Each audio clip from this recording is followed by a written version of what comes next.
Hello, good morning, good afternoon, good evening. Welcome to Glasgow Rangers Nation, your everyday Rangers news channel run by the fans for you, the fan. Guys, it is a fast approaching match day. Obviously, it is tomorrow. We take on Real Betis at Ibrox in our first Europa League game of the season. Obviously, we'd hope we'd be in the Champions League, but we are now in the Europa League. So no matter what has happened over the first few weeks of this season, we have to get behind our boys, get behind the lads and support them. Even get behind the manager, who has divided opinion over recent weeks. Well, Rangers sent forward Danilo, who bravely headed in that goal to St Johnstone to open the scoring and came away very much second best in terms of the fact his face was badly damaged. He fractured his cheekbone, had to undergo surgery. It's really unfortunate because there was a massive call for Danilo to play, and he's put in the team. He scores a goal. That's what he was bought for. And £6 million man, or maybe not £6 million man, depending on who you believe. Had done a good job up until that point, and it was really sad to see him go off, and he will be now missing for 3, 4, 5, maybe even 6 weeks. However, there was encouraging news on social media. Yes, encouraging news on social media for a change from Danilo. Danilo posting on his Instagram account a picture of him at home with his rather interesting looking dog. That is one seriously fluffy dog that Danilo has there. What did he post?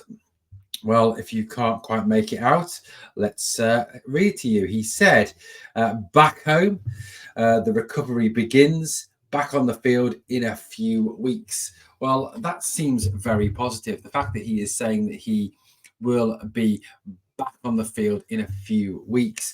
What do we take a few weeks to mean? Well, 2, 3, maybe. We know that players in the past have played having overcome surgery on fractured cheekbones, broken noses, etc. They have had to wear masks. A number of players have done that and have successfully completed games and successfully completed whole games with those masks on. So it's very good news that Danilo appears to be on the road to recovery and is saying that he will be back within a few weeks. Given the way that he has come back into the team, and given the way that he obviously scored that goal, it's disappointing that he won't be available for the Betis game on Thursday. But whoever Michael Beale chooses, hopefully Kamar Roof through the middle, we will obviously hopefully triumph over Real Betis. But we certainly wish Danilo a speedy road to recovery. But very good news there on Instagram that he is heading for recovery. Now, someone who has sparked a great deal of debate in recent weeks over his injury or alleged lack of injury or not so serious injury, or his injury was nothing, if you listen to the Croatia coach, is Mr. Borna Barisic. Now, Borna Barisic, as we know, is entering the final year of his deal at Ibrox. And again, like most players, and I think with the odd exception, he divides the Rangers fan base. It does seem that a lot of our players and a lot of our managers, a lot of our officials, a lot of everyone divides the fan base, don't they, over whether they think that player is great or that player is dreadful. Now, look, I've praised Borna at the start of the season for some of his performances. I've praised him for his delivery into the area, but other times I've called him out for poor play. And in terms of his injury, I am suspicious because, let's face it, he couldn't play against... he went up against PSV and then suddenly was fit, then not fit to play Celtic and didn't play Celtic. Given in the past he has struggled against FA Abada. He then suddenly makes a miraculous recovery and is able to play for his country. Interesting that, isn't it, that he is able to play for his country. Now, it seems, according to reports, that Michael Beale sent Borna Barisic a bit of a message by leaving him out of the matchday squad against St Johnstone on Saturday. Now, what was the message he said? Well, it appears from what people are saying that he really was not happy with Borna Barisic and his sudden, amazing recovery from injury that he had, and the fact that he was able to play for his country, yet was not able to play against Celtic when the club needed him. Has it been a situation here where Michael Beale is saying to Borna Barisic, this is not acceptable. This is something you need to sort out. You need to be available for your club. You cannot be injured 1 minute and then suddenly make a miraculous recovery and be fit for your country.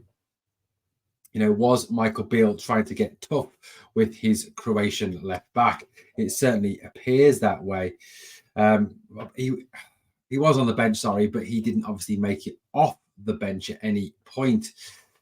Now, given the fact that obviously Ridvan Yilmaz was left out of the European squad and Borna Barisic is in the European squad, it appears that Michael Beale wasn't overly happy with the defensive unit over recent weeks and over Borna Barisic for his conduct. It's strongly likely that Borna will play on Thursday night against Real Betis. But was Michael Beale sending a message to Borna Barisic that, look, you can suddenly be injured for a game, we need you, but then suddenly appear for your country, and that is not acceptable by any stretch of the imagination. You know, he needs to remember that it is our club that pay his wages. Now, there has been rumours on the rounds that the club are on the verge of offering him a new deal. However, you know, I think he needs to make sure that he proves that he is worth that contract. Personally, I wouldn't give him a new contract because at the end of the day, he's not getting any younger. It's not like he is going to increase in value. It's not like he is going to improve unless the sole purpose of offering him that deal is to ensure that we get some money for him in January. That could be the issue at stake, or even next summer. But whatever the situation, the left back slot is certainly the one that is open for debate, with appearing that Ridvan Yilmaz is not 100% fancied as a player by Michael Beale, that he could obviously as well be well on his way out of Ibrox. So what is the solution at left back? Now, Dusan Sterling can play there, but Dusan is quite clearly not the answer at left back. I think he's primarily a right back. So do Rangers need to go out this summer and dip into the transfer market for a new left back? That would appear to be the case. But certainly it seems like not letting Borna off the bench and sticking Borna on the bench may well have been a message that Michael Beale sent to Borna, that his conduct has not been acceptable over recent weeks.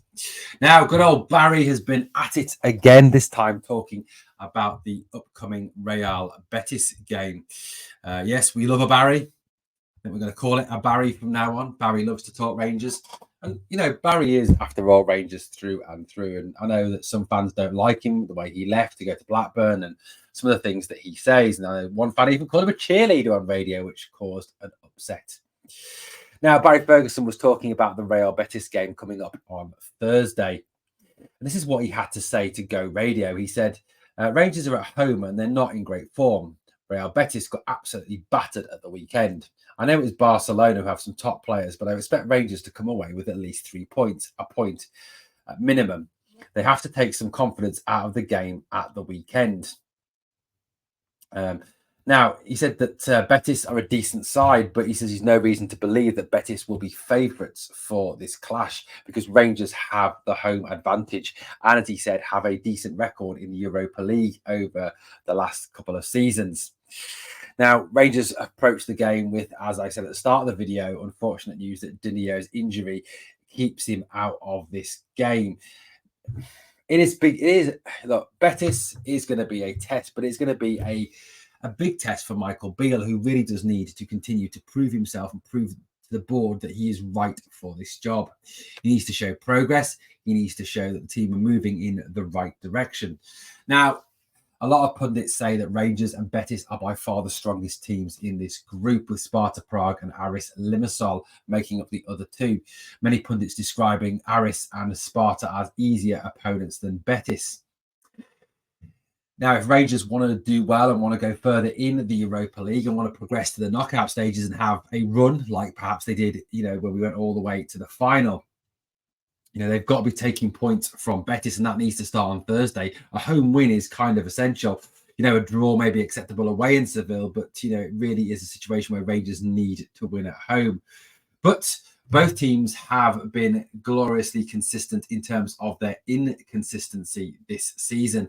Rangers have won against St Johnstone, but have lost 2 of their SPL games this year. Betis have also lost 2 games, and like Barry says, and I've said on previous videos, got absolutely battered by Barcelona at the weekend. So does that mean their heads are going to be down, or does that mean they're going to be itching for a response? It certainly will be a very interesting game on Thursday night. Apparently, according to the latest reports, Ibrox is nearing a sellout, which is great news. Hopefully generating that fantastic European night atmosphere that will really intimidate Betis.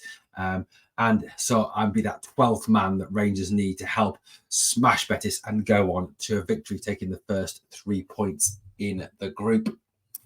Meanwhile, in Europe tonight, our good friends from across the city managed to lose to Feyenoord. They lost 2-0 and had 2 players sent off. It's almost comical how bad they are in Europe. I think I did tweet out or X out or whatever the hell it's called these days. Celtic about as much use as a 3-pin plug in Europe. Now, Talk Sport, to national radio station, shared with their followers on X a statistic. What was that statistic you made? And why am I talking about it? Well, I think it's quite funny, really, and it really does show that for Watcher are, which is a very average team. Well, actually, a very poor team, particularly this season. Why do we say that? Well, let's have a look at this little stat, shall we? Let's share this little statistic just to have a little laugh at them. We love a good laugh at Celtic, don't we? So here we go. Here's the stat. Here it is.